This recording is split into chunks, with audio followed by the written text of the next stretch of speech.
Hi, my name's Brett Cattell. I'm the Director of Systems here at Robin Healthcare. We make a digital assistant, almost like a little Alexa for doctors, where we're able to do all the documentation needed for the patient appointment, the clinical note, coding, billing, etc. So that way the doctor doesn't have to worry about all the documentation and the EMR, and they can focus solely on helping the patient, which is where their passion lies anyway.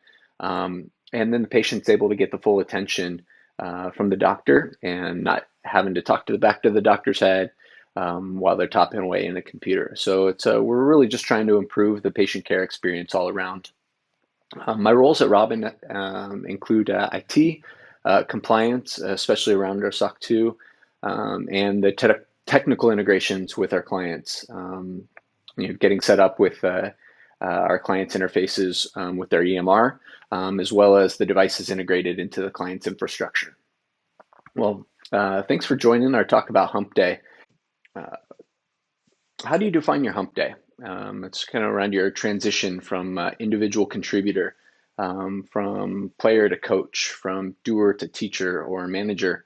I haven't heard of too many graceful stories, and you won't hear one from me either. But whether you're caught in the transition now and kind of surfing that seesaw as it swings from side to side, or you have team members that are rolling into middle management, and we can go through and take that journey and kind of explore crossing that chasm.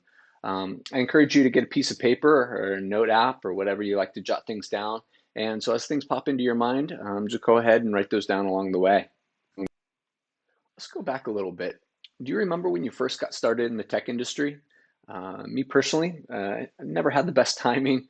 Nothing like trying to get into industry right as the dot-com bubble burst. So I started out as an unpaid intern and just to try to get that job experience, my foot in the door, and was incredibly blessed to meet a guy named Johnny. He was truly just a patient, a kind, just a genuine person. And you often hear that cliche, there are no dumb questions. But I definitely had my lion's share. And he was incredibly gracious to give me that foundational knowledge.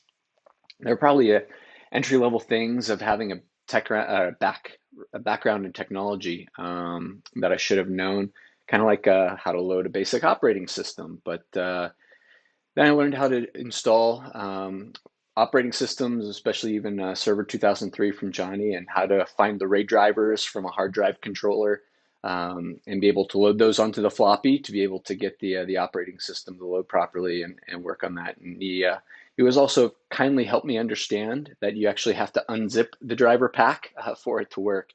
And hey, there's no dumb questions, remember? But yeah, he really helped ingrain also that don't miss F6 when you're needing to load those drivers along that process. So just a lot of things that were very fundamental. He was just extremely patient about. He always answered questions with a patient smile and gave a thorough and colorful answer. And he really helped me understand how do things link together. He didn't just answer the question, but really just kind of painted that bigger picture. Were there any people that you can think of that have helped lay that foundation for you? What character traits did they exhibit? So the internship turned into a part-time job and then into a full-time junior position. I had always had admiration for the senior engineers and looked for opportunities to help them out along the way. Almost as a squire to the great knights coming back and slaying those projects. I looked up to them with reverence and really wanted to sit around that round table too someday. That motivation to continue to progress within my career came coupled with hard work and a lot of learning efforts to really prove myself within the organization. And then fast forwarding a bit, can you think of anything that really stood out to you and growing out of your junior role? With that little bit of autonomy and a little bit more independence, and you might have been faced with a few more challenges, plenty of opportunities for those learning moments, and that dedication to being better.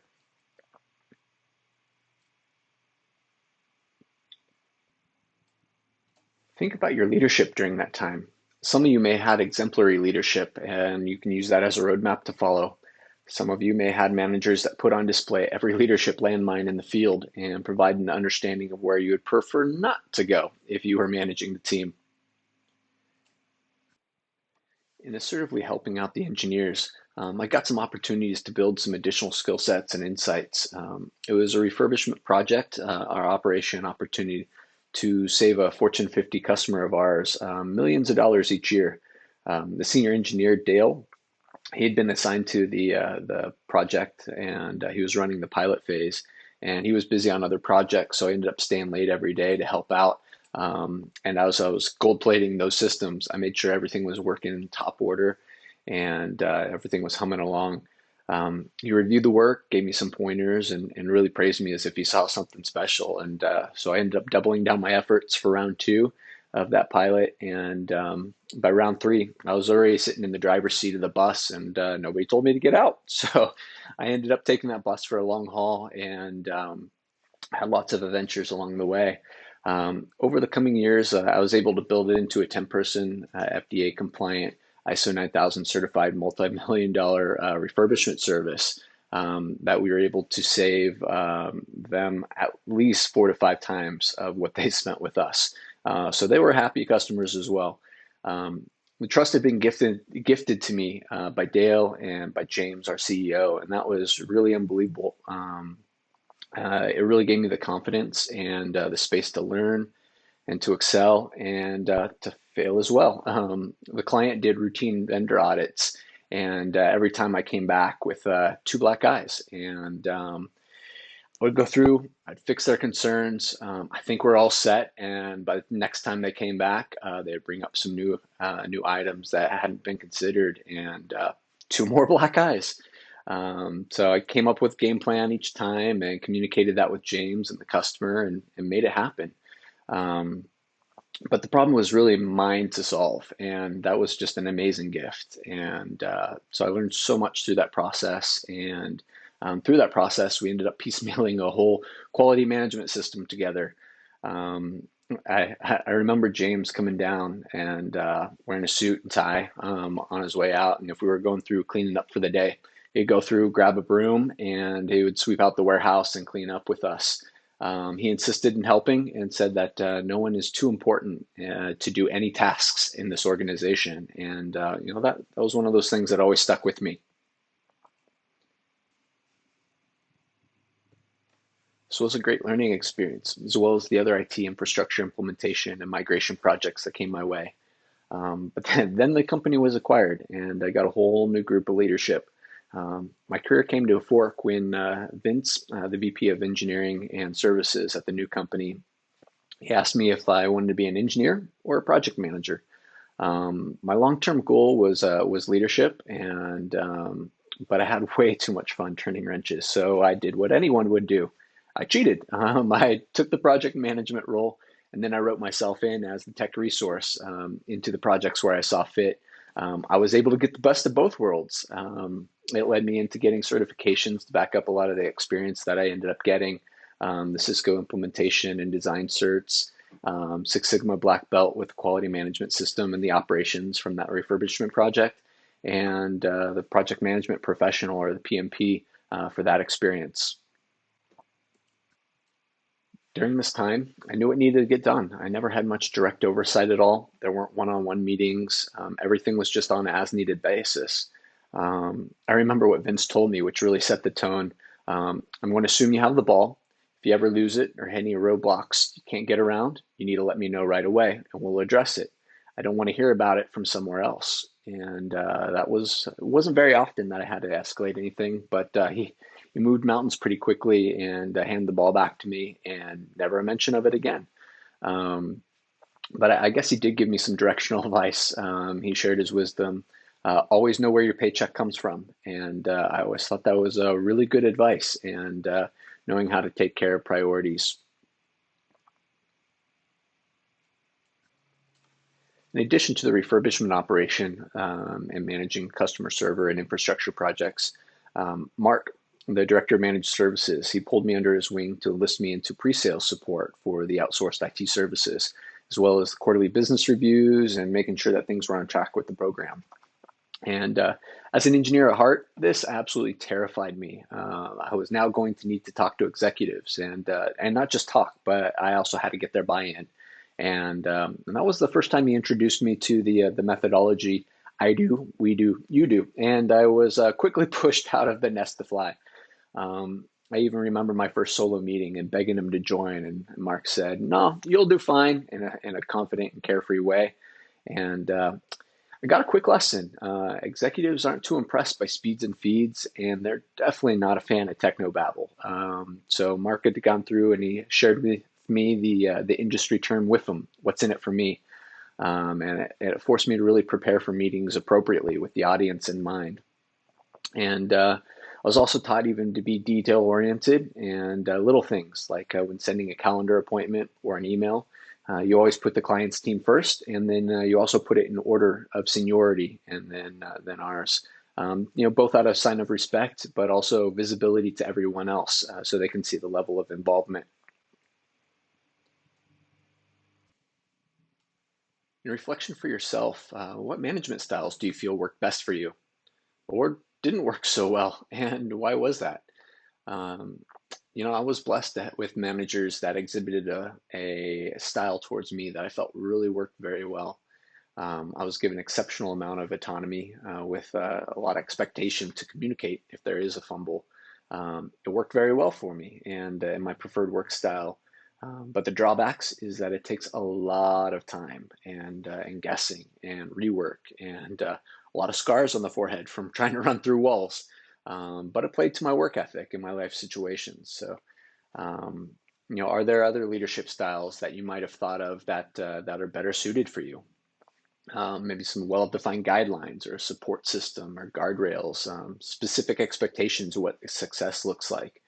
In discussions I've had with some peers, they perceive my managers as chaotic or stressful, lazy, disconnected, and they would have quit. But me personally, if it was opposite, I would have probably felt smothered and demotivated otherwise. And yeah, so take note of your feelings. What resonated with you, and potentially the empathy for those that might excel under opposing style as well.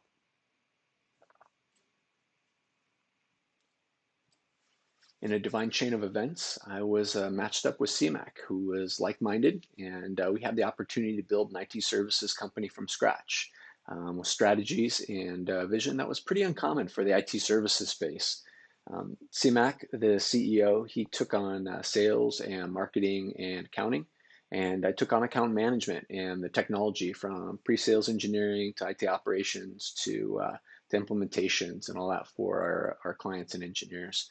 Um, with starting from scratch, I knew it was going to be fully rolling up the sleeves, and I got to focus on engineering again. So I knew it was going to be an immense amount of work to take on everything. And we had another engineer to help tackle the client support tasks that need to get done, and we were blessed with bringing on more clients and growing the team. And for me, it was an incredible learning opportunity. In that senior role, I was viewed as the expert by the team, by the organization, and becoming that technical person with all the answers. There was a lot of hard work and effort to gain those perspectives and to be that expert and to earn the trust from the team and all the guidance and architecting and laying out the plans of the how of accomplishing X, Y, Z. And internally, it was a sense of accomplishment and compliment in that regard.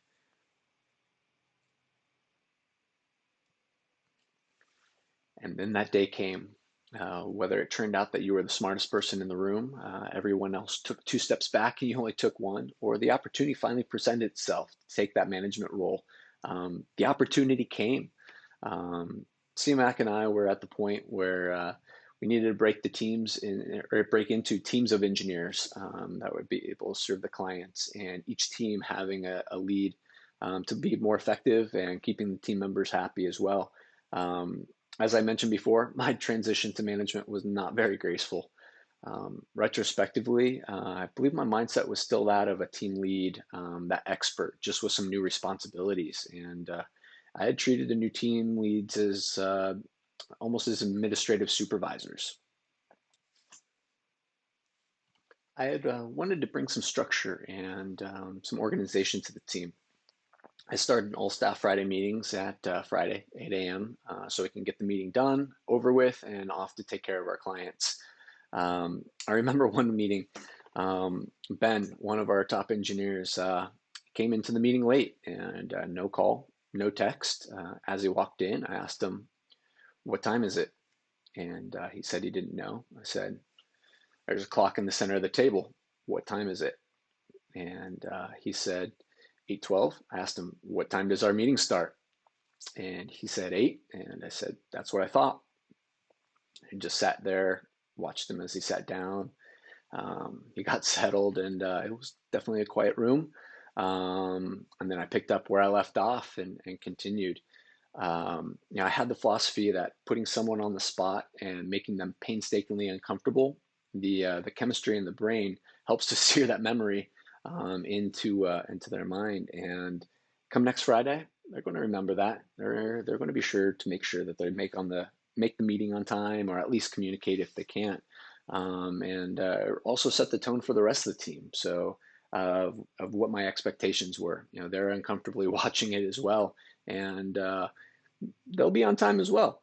And another time, Ben was in one of the project status meetings, and he gave a report that he messed something up, but he caught it in time, and so it didn't affect the customer. I said, "Oh, that's a good thing, or we would have had a long conversation." And again, trying to ingrain and sear that into his mind that we needed to double check our work. And those were just a couple of examples. In my previous life as a project manager, I had managed good-sized projects with high-end, well-paid, and very certified engineers. And the only way I found to get their attention was poking at their ego. "Hey, I have an angry customer and we're way behind schedule. I thought you knew what you were doing. I'm going to have to take this back to the team and tell them what a train wreck you made of this whole thing, and try to get another engineer assigned." And that would usually rattle their cage, and they would dig extra deep and make magic happen, just like I knew they would.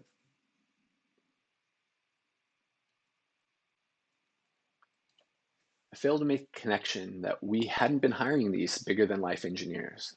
We had been purposely hiring caring, customer service focused individuals. And so my approach was so far off base.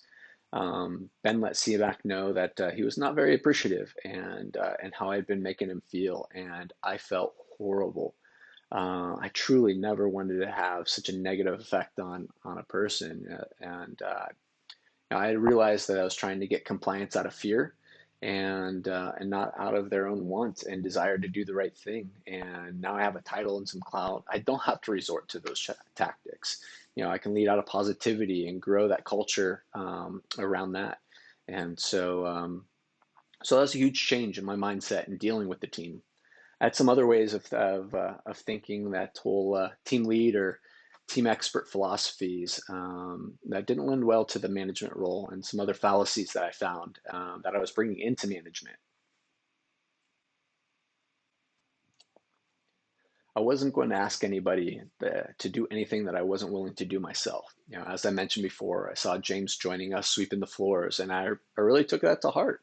There was usually always someone in the organization working late or on weekends on a project, and so I would help out with whatever they were doing, whatever they were working on, or I'd work on something else alongside of them to make sure that they didn't feel like they were going at it alone. And doing the non-glorious work or scut work, I would jump in and divide and conquer. And in full transparency, um, I think a part of me was doing this just to make sure all things got done and done right. This is a very limited way of thinking, and doesn't scale at all outside of a smaller team. I wanted to try and share the lessons learned to avoid passing down all the battle scars that I had earned, breaking through the walls the hard way. I was very engaged in planning and architecting. I was actively involved in the progress and keeping a close eye on everything. I was in every stand up and would typically be at least at the start of client activities. I was trying to put a fingerprint on everything, and I was going to pass on my advice and recommendations to what I felt was protecting the team and the members from any unnecessary pains that they would have to go through. Again, this is very constrictive thinking in the habits that I had developed. This also led to a very narrow-minded vision and a prescriptive vision of how things were going to be done my way. If I was going to ultimately be responsible, I wanted to make sure they were done right. And as responsibilities grew, it got to be quite hectic for me to stay on top of everything. The team was conditioned to run everything through me before acting, which is what I wanted as team lead. But now this just turned into a huge bottleneck, and it was really starting to bite me and the organization in the rear as my responsibilities shifted. I was not delegating to those responsibilities to the new team leads. My whole career to this point, I'd been a consumer of knowledge to advance myself into being an expert doer. The team and I had projects to crank out, so if it wasn't around velocity or quality or advancement, didn't get much attention. No man left behind didn't exist. Clients had expectations, and it was about achieving those and moving on to the next client project. And it was a very myopic view, a very individual team-centered view. It was a very short-term view, which is a great focus for a team lead role, but not the right lens as a manager or coach. So with the company's growth and my responsibilities of now management of multiple teams, I really struggled. Nothing inside of me changed, and what I had worked well for me in my past is now suddenly working against me, and I didn't have a clue why. I read all those management books, 21 Irrefutable Laws of Leadership, Five Dysfunctions of a Team, How to Win Friends and Influence People, etc. They painted these great pictures of what an aspiring leader looked like, but there was still this wall that was preventing me from getting there. I remember nodding my head to a lot of those idealized concepts and characteristics of a great leader, but I was having that problem crossing the chasm. There are various philosophies about how long it takes to form a habit, but I think we can all agree that the many years of the career to this transition point, there's a pretty strong habitual way of thinking, right? About coworkers, about problems, about arriving at solutions, about preferences, whether it's style or methods. It was a habit that built extremely strong neural pathways inside the brain, reinforced by a reward system of that dopaminic success or a job well done. Needless to say, a lot of deep ruts. Not only was I thinking or trying to learn a new way of thinking, but all of those from trying to take those concepts from the management books and resources. But I was also battling to dispel an old way of thinking that was quite ingrained, and that was a long road to haul.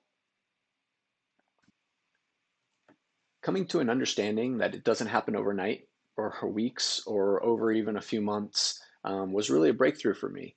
It allowed me to have self-compassion when I spotted those quick limbic reactions and that response to those issues or those questions or the deadlines or those pressure situations, which seemingly came up quite often.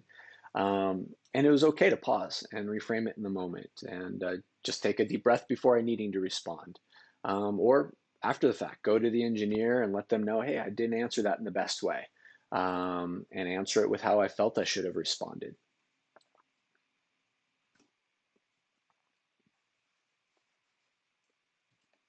And speaking of habits, the team also needed to go through that transition with me. And it couldn't have been easy.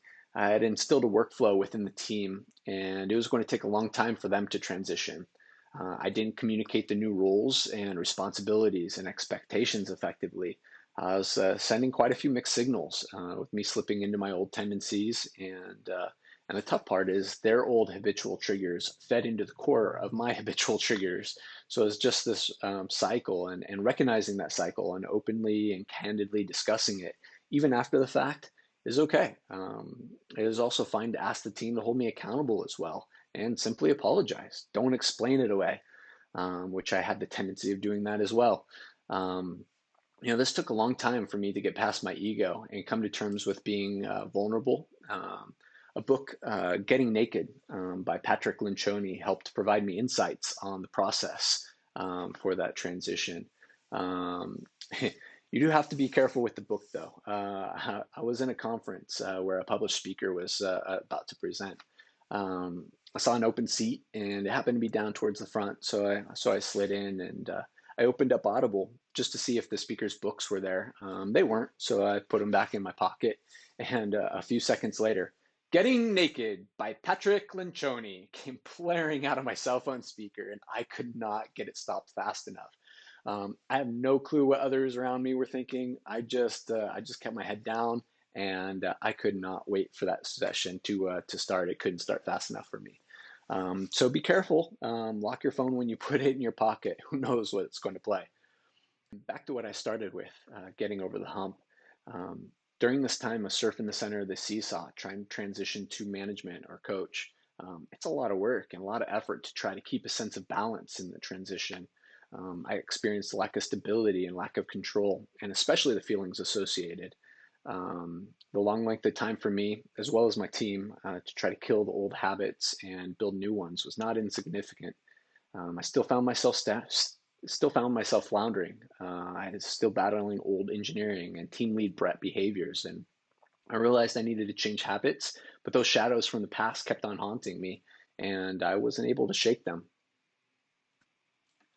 You see, I'd spent a long engineering career obtaining tools and learning to be an expert tradesman in using these tools.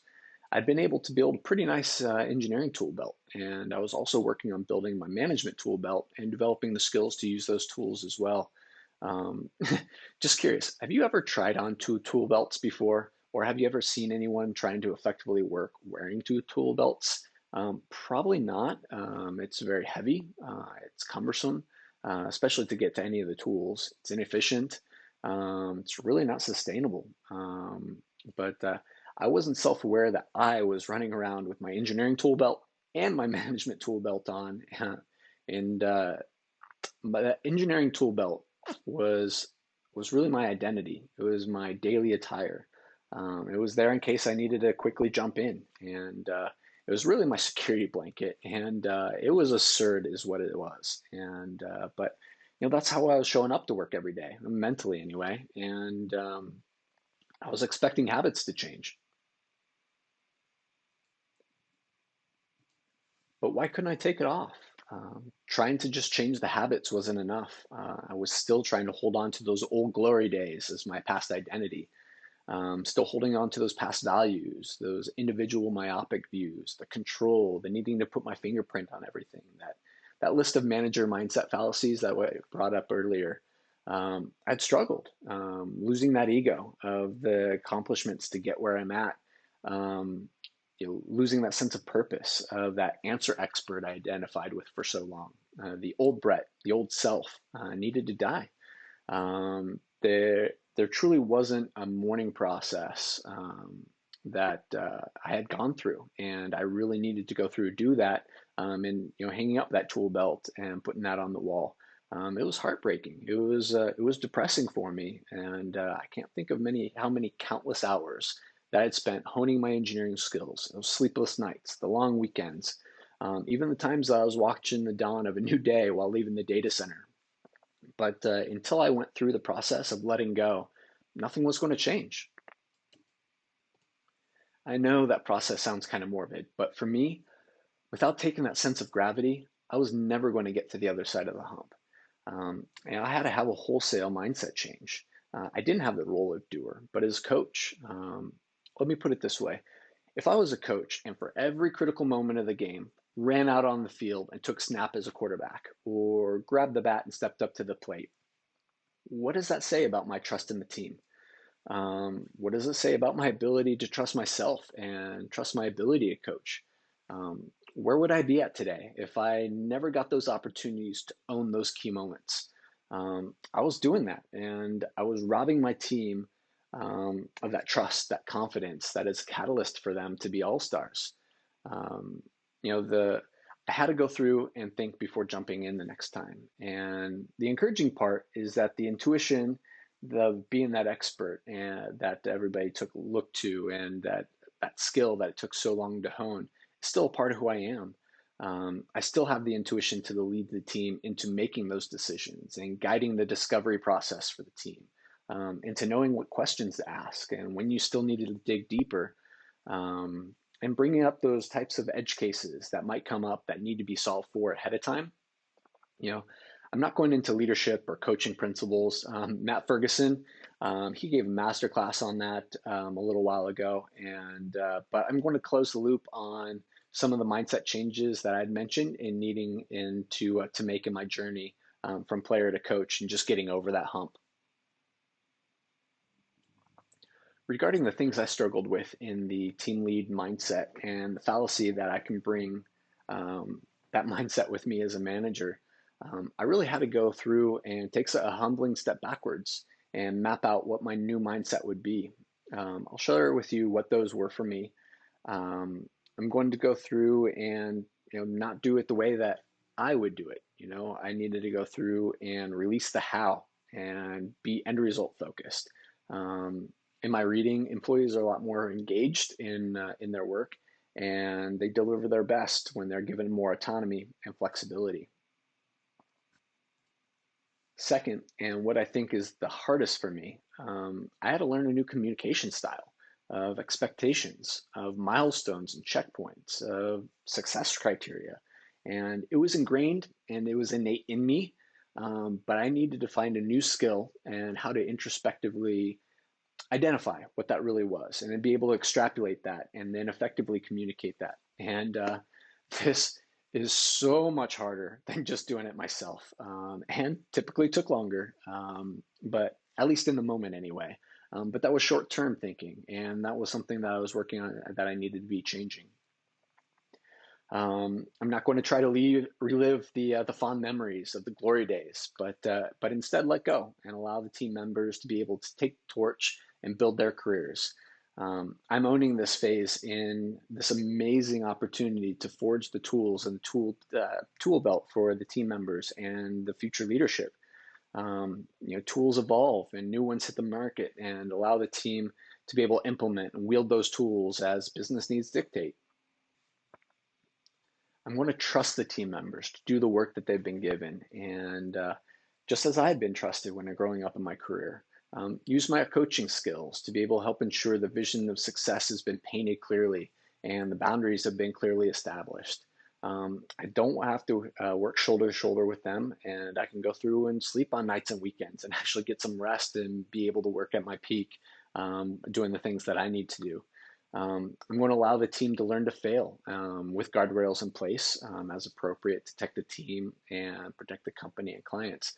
But those times of failure are sometimes the best and most memorable learning moments. And rather than spend time micromanaging, spend the efforts in building those safety nets instead.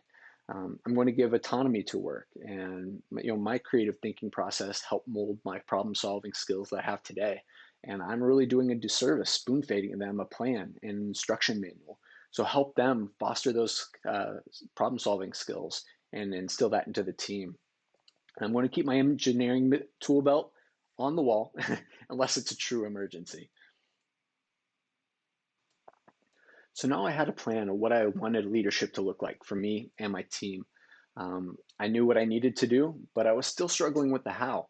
How do I get this new processes to stick? I had thought of sticky notes actually and didn't end up too far from that. It was first being self-aware of my old tendencies, my whole habitual way of thinking. I was pretty aware of this by now, just through my own frustrations. So check. Then understanding the situations and the triggers that get me back into that old way of thinking. I'd wrote these down, making them visible and well known to me. So check. Setting chart of what my new mindset for the team would be, and we just went over that. So check. However, I should have shared and had my trusted peers and team members hold me accountable. I feel this would have helped accelerate my transition. But this was before 7 CTOs. But use your forums. It's what it's all about.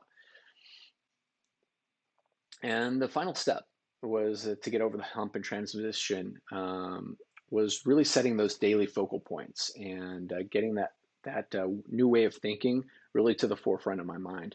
And practically, for me, it was calendar appointments, and it was setting those meeting reminders for me. I set recurring appointments daily for the next several months. I kept the appointment type as free, not busy, so it wasn't blocking off my schedule.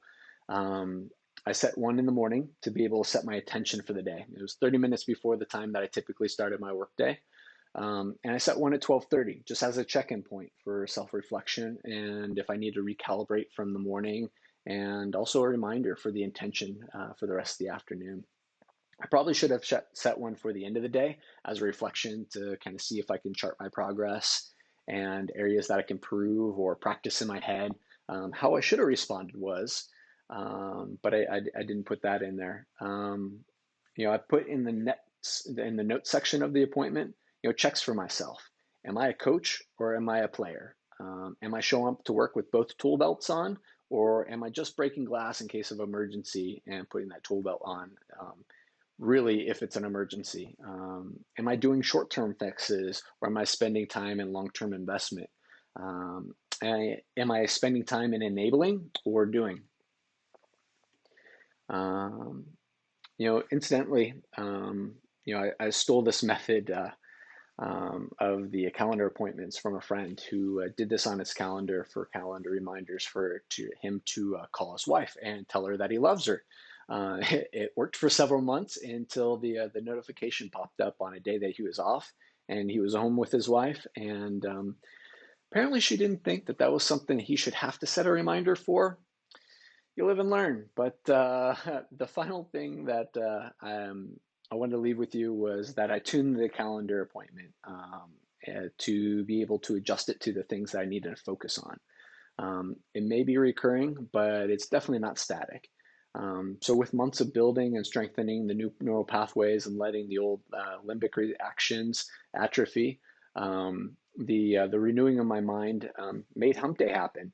And if I hadn't gone through these steps, I might still be trying to surf the seesaw. Think back to those who influenced you along the way. Who are those leaders that gave you monumental guidance, the opportunities to excel, put wind in your sails? We get so wrapped up in this fast-paced life that many times we forget to pause, to reflect, and just say thank you. I want to encourage you to reach out if you can and let them know how appreciative you are for what they've done for you. For me, my career path and trajectory to be an expert was an ego building path along the way, that swagger, that confidence to be able to perform at a high level.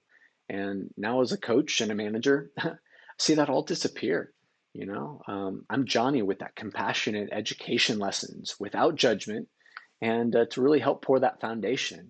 I'm Dale and Vince, giving that confidence and that space to allow the team members to bring their whole self to work and learning what's needed to be able to support those team members. I'm Mark, pushing future stars out of the nest to be able to build those lifelong skills that they would never have experienced outside of their comfort zone. And I am done. Thank you very much for taking the journey with me.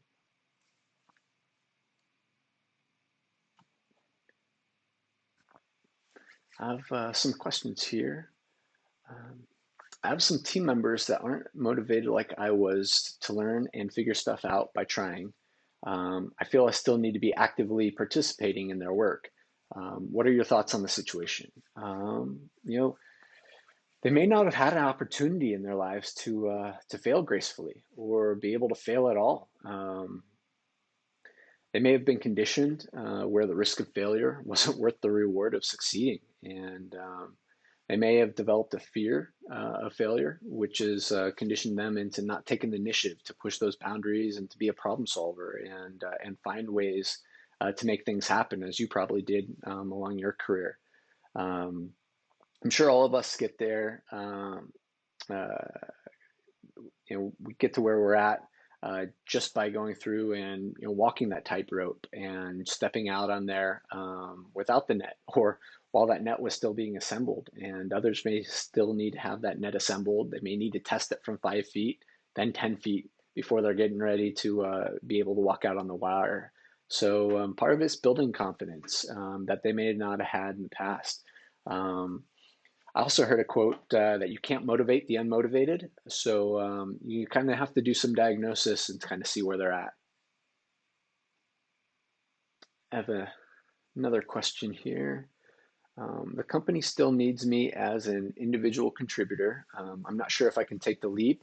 How do I know when the timing is right? That may very well be many circumstances like budget, skill sets in the organization, you name it, may be forcing you to keep that engineering tool belt on. However, I do want to challenge you. Is it truly, truly a need? Is it a self-limiting belief, whether you or the organization have? Is it that security blanket? Is it an ego or a pride thing? Are there ways that you might be able to stretch or be uncomfortable, but be able to make it doable to get over the hump and kind of release that and be able to put that on there on to another team member? But for me, the answers were all yes. And I didn't realize it until that 2020 hindsight that I had. Um, and I was the one that wouldn't take that walk out on that tightrope. And I was holding on to safety. And what I felt was trying to be in that comfort zone for way too long. Um, and it may not be now, but keep an eye out for those leads and groom them into the team and build your succession plan as you can.